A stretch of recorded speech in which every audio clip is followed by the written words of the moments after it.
So what is the difference between your FICO credit score and your Vantage credit score? We know there's a difference, but what is it? Okay, we're gonna break down the difference in today's training.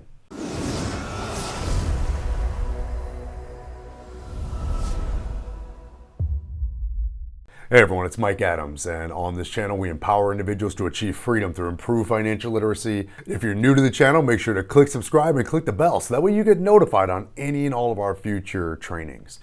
So in today's video, guys, we're going to be really breaking down and discussing the difference between your FICO credit score and your Vantage credit score. Now, for starters, both of these are what's called credit scoring models. And what you need to know is that there's actually hundreds, if not thousands, of different scoring models that are out there that are, and again, it's just a magic algorithm. I'm just going to call it a magic algorithm that, again, is going to grade your credit report. Okay, so always remember, you don't have a credit score, right? Your credit report, which is the items that came up when someone pulled your credit, they got all these line items on that report. Well, the score is a separate thing that gets attached to a particular report. Okay, so again, it's a magic algorithm that scores credit reports. So FICO and Vantage are both magic algorithms that score credit reports, okay? But there are some key differences, okay? And if you've been applying for credit, depending on where you're going, you may have heard, hey, we're looking at your FICO score. Maybe depending on the creditor, they might be looking at your Vantage score. So I wanted to make a video here where I break down some of the differences between your FICO score and your Vantage score, so that way you know why you have a different score, why a certain lender might use one of these models over the other, because there's a few key differences between these two models that you need to know about. Now, starting with FICO, just to set the stage, FICO is the Fair Isaac Corporation scoring model. This has been around since 1989, and the FICO score is kind of the gold standard. 90% of decisions made by lenders, okay, especially when you're talking about your mortgages and your auto loans, basically they're going to be using a FICO scoring model to score your credit report when they pull it. Now, your Vantage score is a little bit different. See, Vantage was created by the credit reporting agencies. And it was created, simply put, because they wanted to have another option or another way to score credit reports, okay? And what you're gonna find, as we're gonna talk about a few of the key differences here, and what you're gonna find as we look at some of these key differences is there is definitely a reason as to why, if you were to look at your FICO score today and also look at your Vantage score today, chances are those numbers are not going to be exactly the same, because everything is weighed and factored quite a bit different. And again, there's a couple of key things that are just not factored in at all to a Vantage score that are factored into your FICO score. So we need to know what those are right now. And now there's really two main factors that, and again, there's multiple, but there's two main factors that are really different in how these models score a couple of specific items when it comes to your credit report, and why you'll often see a different Vantage score versus your FICO score. And the first one is the way that it weighs late payments, okay? When it comes to FICO, when it comes to your late payments, a late payment 30 days is a late payment 30 days, whether it's on an installment loan, whether it's on your credit card, whether it's on your mortgage. 30 days late is a 30 days late. 60 days, 90 days, same across the board as far as the effect that it's gonna have on your credit. When it comes to the Vantage score, okay, they weigh a mortgage late, okay, heavier than they would an auto loan late, heavier than they would a credit card payment going late. So it's a little bit more weighted on the mortgage payments, making sure that you are on time.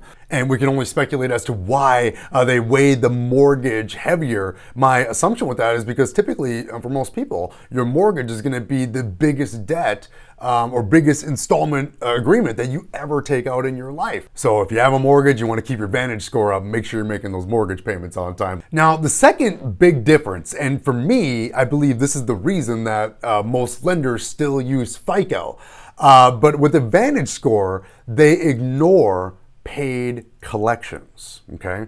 So let's say you've unfortunately had, let's say, an old phone bill or whatever the case may be. It went to collections. A collection agency started pursuing you for this account, okay?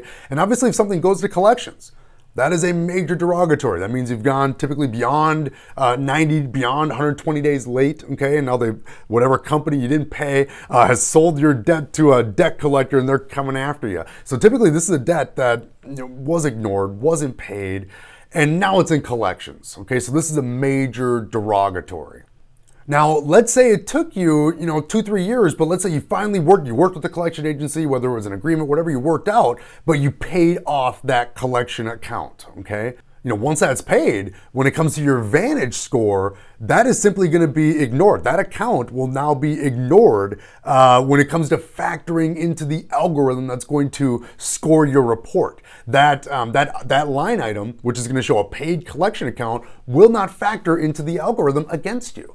Okay, and now again with FICO, okay, that collection account is typically going to damage your score for the full 7 years that it's going to sit on there, whether it's paid in full or not. Okay, so obviously with unpaid collections on both, they're both going to damage you for the full 7 years. But once an account is paid on Vantage, they stop looking at it. Poof. It's like it disappears and no longer factors into your score, bringing it down. Whereas FICO, you have an account go to collections, expect to deal with that damage for the full 7 years that it sits on your report.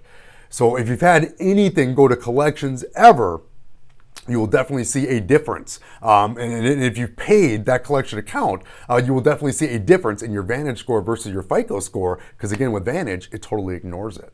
And again, for me, I believe that is truly the reason why lenders use FICO.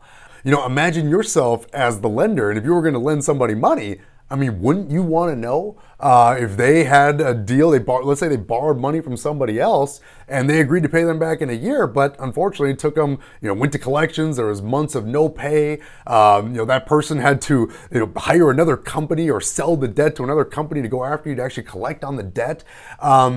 Wouldn't you want to know that if you were the lender? Versus, once somebody, instead of paying it off in 1 year, it took them 4 years and a bunch of payments and a bunch of expenses and fees, but they got it paid off. Again, imagine yourself as the lender. That's the kind of information you would want to know.